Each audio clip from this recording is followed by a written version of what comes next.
అండి, welcome to our channel. Summer holidays కి మా ఊరు వచ్చానని చెప్పాను కదా. ఈ రోజు మీ అందరికి మా పెరట్లో ఉండే మామిడి మొక్కల్ని అలానే పూల మొక్కల్ని ప్రతి ఒక్కటి కూడా పరిచయం చేస్తాను. మా ఇంటి ముందు అయితే ఒక 2 చిన్న మామిడి మొక్కలు ఉంటాయి. చెట్లు చిన్నవైనా సరే కాయలు అయితే మాత్రం గుత్తులు కాసాయి. వీటితో పాటు సంపింగి చెట్టు అలానే ఎర్రచందనం చెట్టు కూడా ఉంది. ప్రతి ఒక్కటి మీకు వివరంగా చూపించడం జరుగుతుంది. ఎక్కడా కూడా స్కిప్ చేయకుండా చివరి వరకు వీడియో అయితే చూసేద్దాం రండి. ఇప్పుడు మనం రౌండ్ గా ఉండే మామిడికాయలను అయితే చూద్దాం. ఈ రౌండ్ గా ఉండే మామిడికాయలు అయితే చూడడానికి చాలా అందంగా ఉంటాయి కానీ తింటే మాత్రం చాలా పులుపుగా ఉంటాయి. అయితే లాస్ట్ ఇయర్ లాగే ఈ ఇయర్ కూడా చాలా బాగా కాయలు అయితే కాసాయి. కాకపోతే లాస్ట్ ఇయర్ ఏంటంటే చాలా పెద్దగా కాయలు ఉండేవి. ఈ ఇయర్ ఏంటో కానీ చాలా చిన్న కాయల్లా అనిపిస్తున్నాయి. నాకైతే ఈ కాయల పేరేంటో తెలీదు. మీకు ఎవరికైనా తెలిస్తే మాత్రం కామెంట్ చేయడం మాత్రం మర్చిపోవద్దు. ఈ కాయలను చూస్తుంటే ఎల్లో కలర్ గా కనిపిస్తున్నాయి కదా, అప్పుడే మగ్గిపోతాయి అని మాత్రం అనుకోవద్దు. ఇవి ఏంటంటే జూన్ లోనే మగ్గుతాయి.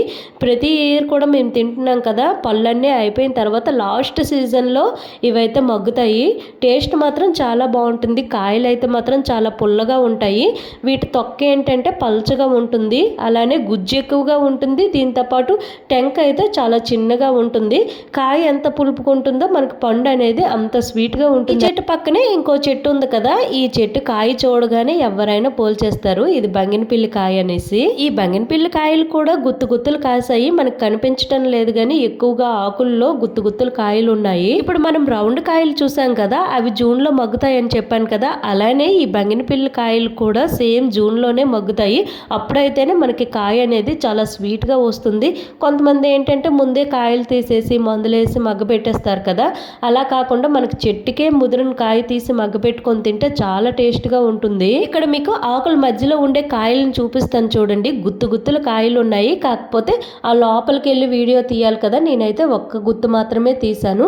కాకపోతే చెట్టుకి అయితే బోల్డ్ అని కాయలు అయితే కాసేసాయి. కాకపోతే లాస్ట్ ఇయర్ కంటే ఈ ఇయర్ కాయలు అయితే చాలా చిన్నగా కాసాయి. లాస్ట్ ఇయర్ అయితే పెద్ద కాయలు కాసాయి. ఉన్నవి 2 చిన్న చెట్లు కానీ ఎవరి ఇయర్ కూడా చాలా ఎక్కువ కాయలు అయితే కాసేస్తున్నాయి. మేమైతే మా ఇంటికి రాగానే ఈ కాయలు చూసి షాక్ అయ్యాం.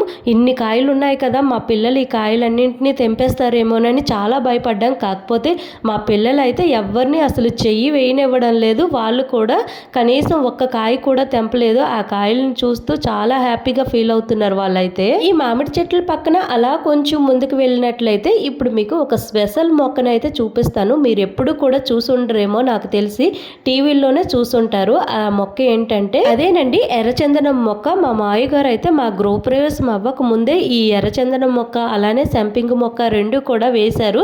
అప్పటి మొక్క ఇప్పటికైతే ఇంతగా మారింది.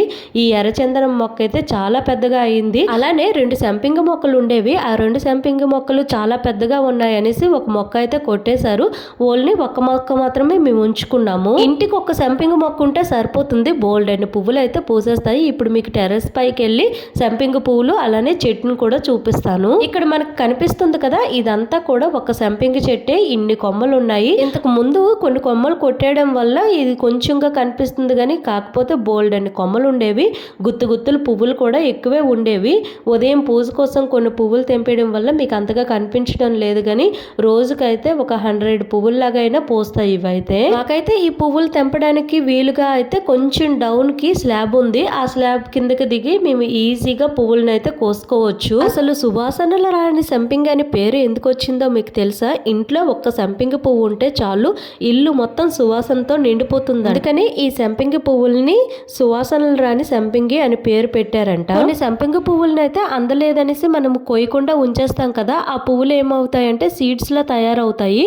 ఆ సీడ్స్ అయితే ఇప్పుడు లేవు కానీ ఒకప్పుడు మాకైతే కనిపించాయి.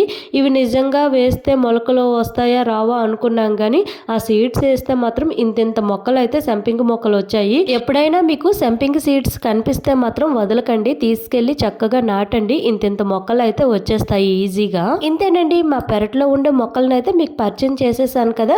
మరి ఈ వీడియో మీకు ఎలా అనిపించిందో కామెంట్ బాక్స్లో కామెంట్ చేయడం మాత్రం మర్చిపోవద్దు. అలానే వీడియో చూసిన వాళ్ళు ఎవరైనా సరే ప్లీజ్ లైక్ అండ్ సబ్స్క్రైబ్ చేసుకోండి. నెక్స్ట్ మరికొన్ని వీడియోలతో మళ్ళీ కలుద్దాం. Thank you for watching.